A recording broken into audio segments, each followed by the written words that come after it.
Este é o primeiro vídeo de uma série que eu pretendo fazer a respeito da escola austríaca de economistas, que ela em muitos aspectos se contrapôs à escola americana e tem bastante relevância a escola austríaca. Para ilustrar o primeiro desses economistas da escola austríaca, eu vou começar pelo Hayek, né? Utilizando 3 livros a respeito do Hayek, que eu acho que vai ser bastante interessante aqui.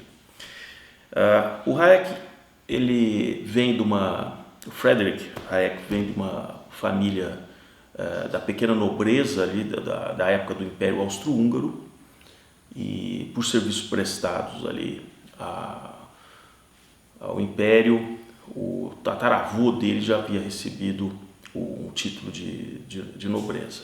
O Hayek, ele nasce já numa situação de um certo empobrecimento, já havia passado mais de um século dessa situação, e com o crescimento da família, aquela divisão, aquilo não foi ficando uma herança tão volumosa para todos, né? Por sorte, o pai do Hayek acaba casando com uma moça que tinha sim uma herança muito boa, de forma que o Hayek teve uma infância e uma educação formal ali na Áustria de um nível bastante elevado. Ele nasce em 1899 e só vem a falecer em 1992. Então, ele pega praticamente todo o espectro do século XX, e como Eric Hobsbawm diz, o curto século XX, que para o Hobsbawm, de fato, o século vai da Revolução Russa de 17, ele começa na Revolução Russa e termina com a queda da União Soviética em 91. Então ele chama de o breve século XX. Então, sob esse aspecto, o Hayek pegou praticamente até um pouco mais do que esse breve século XX, né? Bom, o Hayek é interessante que na academia, aqui, por exemplo, no Brasil, de quem estuda tanto na área de ciências sociais como em economia, o Hayek ele é só levemente citado, não se aprofunda estudos daquilo que o Hayek advogava, né? Por quê? Porque ele é um conservador e dentro de uma ideia de uma economia liberal, e no Brasil é sabido, a maior parte das instituições, somente federais, estaduais, tem uma visão totalmente à esquerda. Então, ele dificilmente ele é estudado. E também demorou muito tempo para que livros, seja do próprio Hayek ou que falasse sobre ele, fossem publicados no Brasil. Isso também é uma estratégia que os progressistas normalmente usam, que certos inimigos eles preferem deixá-los assim dentro de um baú sem que aquilo seja muito divulgado. Como Hayek foi homenageado, por exemplo, por Ronald Reagan, pela Margaret Thatcher, né? Depois se tornou cidadão inglês, permaneceu também lecionando tanto em universidades inglesas como também americanas.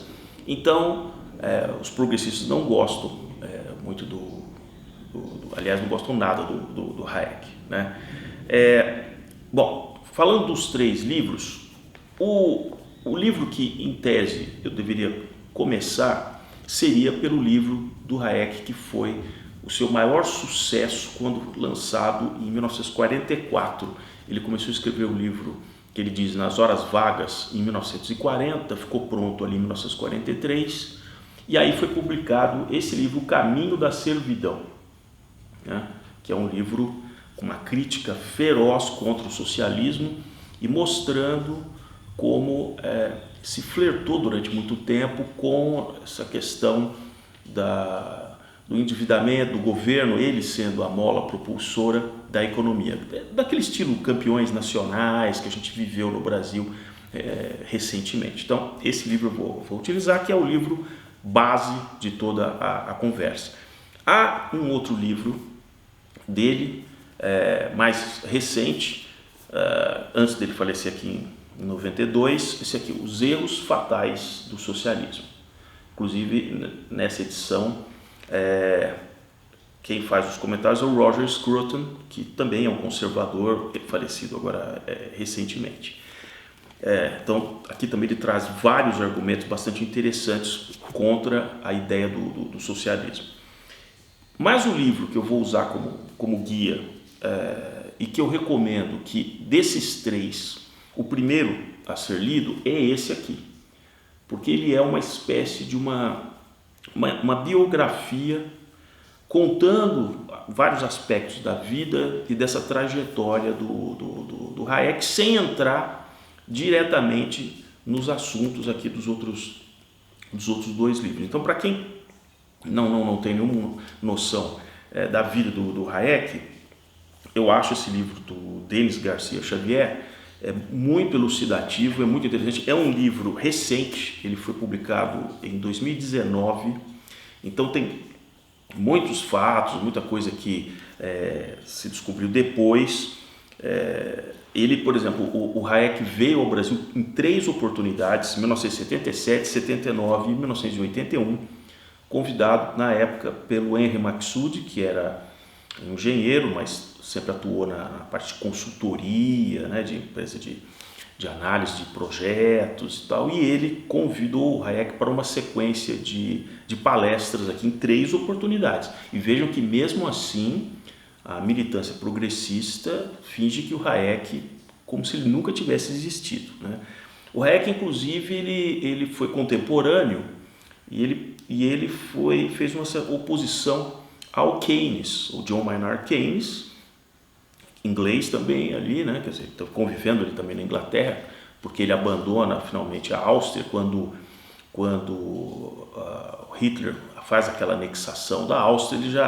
Ele já estava fora ali da Áustria, ele decide não voltar para a Áustria, né? Ele estava convidado, lecionando na Inglaterra, e ele decide permanecer então na Inglaterra. Então, como eu dizia, ele contestou muito daquelas teorias do Keynes, chegaram a trocar farpas através de artigos em jornais, até que em função dos bombardeiros em Londres, ele tem que ir para Cambridge com a família, ficar ali nos arredores de Cambridge, onde estava o Keynes lecionava ali. E aí eles se conhecem pessoalmente, e aquela animosidade inicial, o Keynes foi bastante elegante com ele, quando ele tocou em alguns assuntos de críticas que ele havia feito. O Keynes disse para ele assim, sabe aquilo, não vou nem discutir, porque aquilo eu já mudei de ideia. Então o Hayek conta isso nos livros dele, que ele falou, poxa, eu não sei então se eu vou voltar, pensou, né? Não sei se eu vou voltar a questionar outros artigos que ele escreveu. E aí o Keynes começou a ficar famoso, foi chamado como consultor ali do governo inglês em período de guerra, né? No setor econômico, ajudou a formatação do que seria depois o acordo de Bretton Woods, quando a guerra está se encerrando.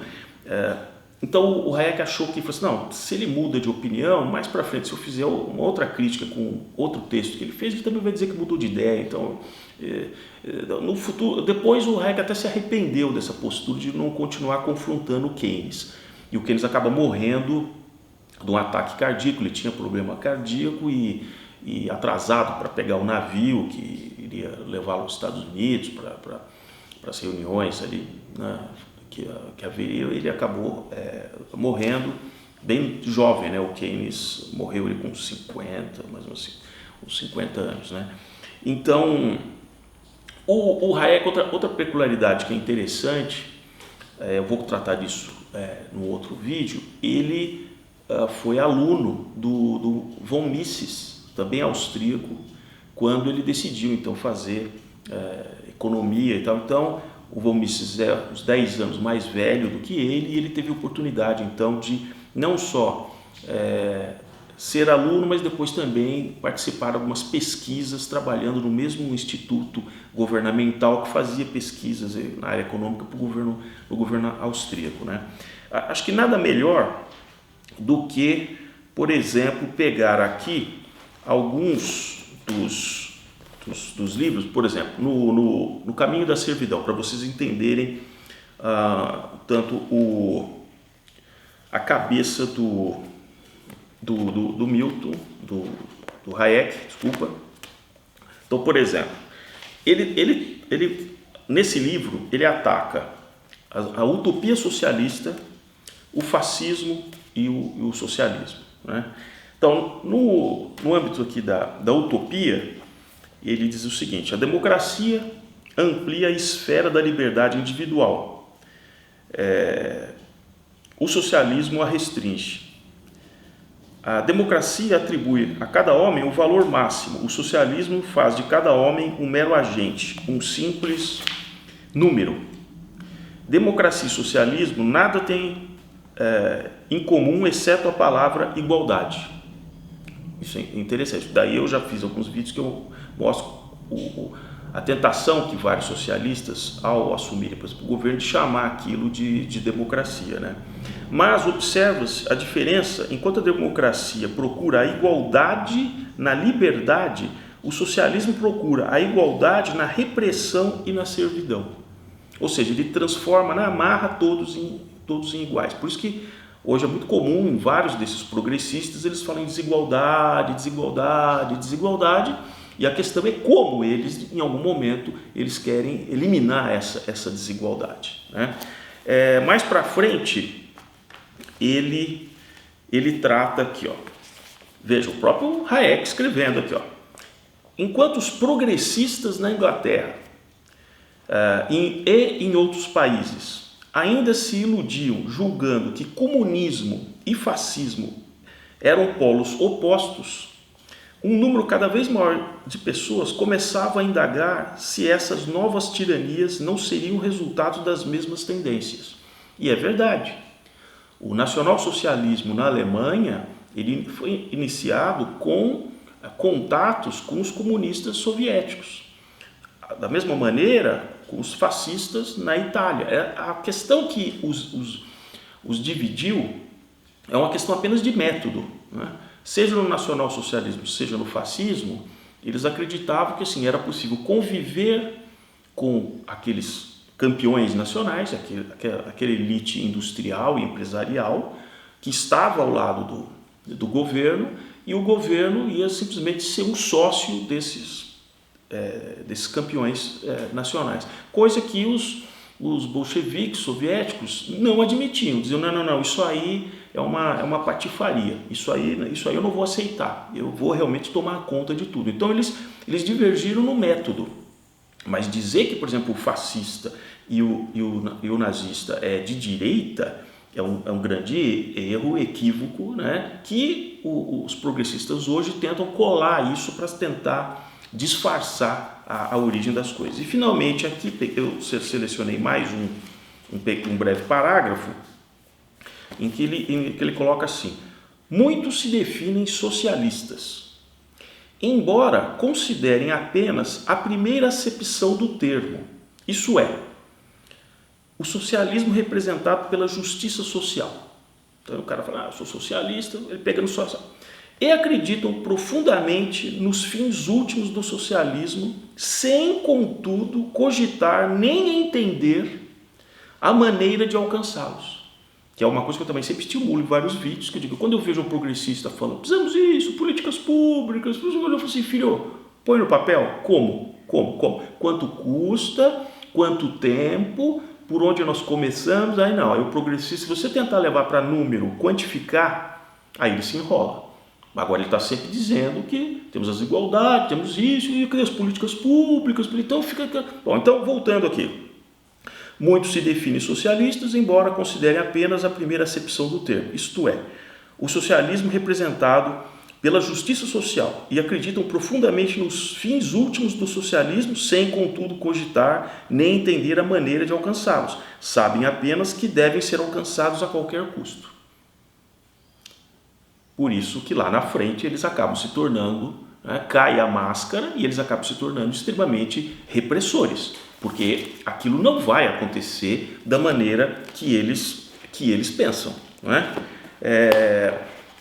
Há um outro trecho que eu separei aqui, que é bastante interessante quando ele trata,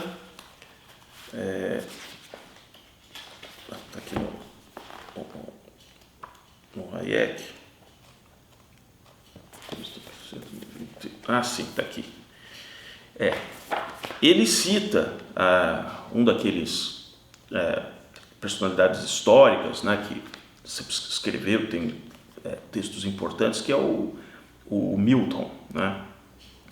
E aí ele diz, como disse Milton, isso também no O Caminho da Servidão, né? Veja como é denso o nível de conhecimento do Hayek, né? Que tinha evidentemente até aquele início do século XX aquele ensino clássico, né? Então ele passava pela filosofia, pelo direito, pelas ciências sociais e acabou indo para a economia. Inclusive ele foi um dos primeiros a criticar seriamente o lado racionalista dos economistas ali já na primeira metade do século XX, que é o que eu também acredito seja a grande falha das teorias econômicas ao longo do século XX, é a ambição de tentar transformar a economia em ciência próxima ao que seria a engenharia, a física, a matemática e assim por diante. Então aqui com eles, como disse Milton, se toda ação boa ou má de um homem adulto depende de permissão, prescrição ou coerção, o que seria a virtude senão uma palavra? Um louvor caberia à boa ação, que honra haveria em ser sensato, justo ou continente. E isso realmente é interessante. O socialismo acaba criando uma sociedade de hipócritas, né? Porque se diz, por exemplo, eu tenho livros que eu estou preparando para falar sobre uma viagem que eu fiz muitos anos atrás para a União Soviética, quando ela ainda existia, evidentemente, né? E se dizia, né, em alguns desses textos, que assim, o lugar onde mais se conversava, conversas de família, era na cozinha das casas russas, porque ali não só se desligava todas as luzes da casa, ali sempre existia alguma coisa quente ali, então você aproveitava o calor que vinha ali, e era o local mais inexpugnável para você conversar coisas que nem na rua, em algum lugar, você poderia ser delatado. Então, de fato, você vai criando uma sociedade onde assim, bom, eu não ligo para nada mesmo, porque isso é tudo problema do governo, eu sigo o que ele deixa eu seguir, mas na verdade, de coração, eles não acreditam em nada daquilo, eles simplesmente sabem que a coerção vai obrigá-los a cumprir aquilo. Eu, quando cheguei em Belgrado, foi o meu ponto de entrada na Cortina de Ferro, eu percebi, logo que eu saí da estação, os blindados em praças, os blindados russos estacionados ali, fazendo a segurança, e eu vi na época, né, ainda existia a Iugoslávia, e eu estava ali no núcleo, ali é Sérvia, né, então é Belgrado, então a maioria, todo mundo ali praticamente é sérvio. E quando depois que eles passavam pelos militares russos, eles cuspiam no chão de ódio dos russos, né? Agora, para todos os efeitos, eles estavam seguindo ali o que Moscou determinava, mas odiavam realmente os russos, né?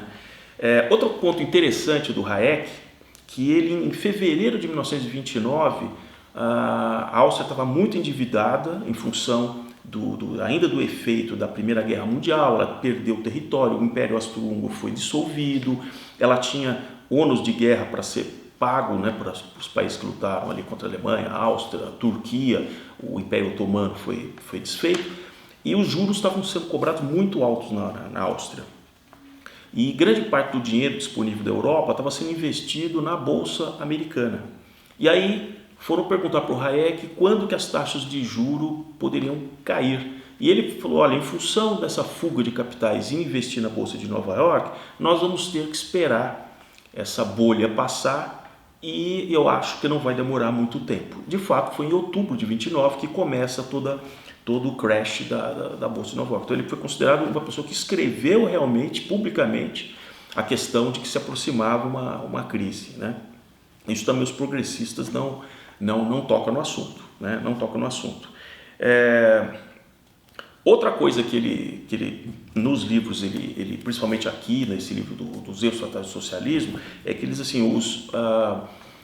sempre que um governo vai se tornar coercitivo e tal, ele tem que achar um espantalho, principalmente nessa área econômica, e quem tem o dinheiro. Então ele diz que ao longo ali da Alemanha dos anos 30, quer dizer, se escolheu principalmente a comunidade judaica, porque era um mau exemplo no sentido de que eles, sendo extremamente empreendedores e pessoas que praticavam realmente um capitalismo ali liberal, isso incomodava aqueles que queriam caminhar para um socialismo. Por isso que eles focaram em realmente reprimi-los. A desculpa da questão racial e tal é um pano de fundo, né? Mas a questão que segundo o Hayek coloca, a questão econômica é que prevaleceu. Eles não podiam tolerar que toda uma comunidade fosse tão próspera e independente em relação ao que o governo poderia fazer. Então eles tiveram que demonizar esse grupo, dizer não, o Estado vai cuidar de vocês, e esse pessoal aqui só está atrapalhando. Ele com o caminho da servidão, ele realmente atraiu a atenção de vários grupos conservadores que se reuniram ali depois da Segunda Guerra. Por quê? Porque com a Segunda Guerra começou a ter um crescimento muito grande de propostas socialistas. Mesmo ele analisa a Inglaterra, ficou vários anos sob o governo do Partido Trabalhista e tentou empurrar a Inglaterra para o socialismo, com consequências ali bem ruins, que eu vou tratar isso em outras oportunidades. Então, espero que para o início aqui já tenha sido interessante tratar aqui primeiramente do Hayek. Depois virá Schumpeter, Mises e outros.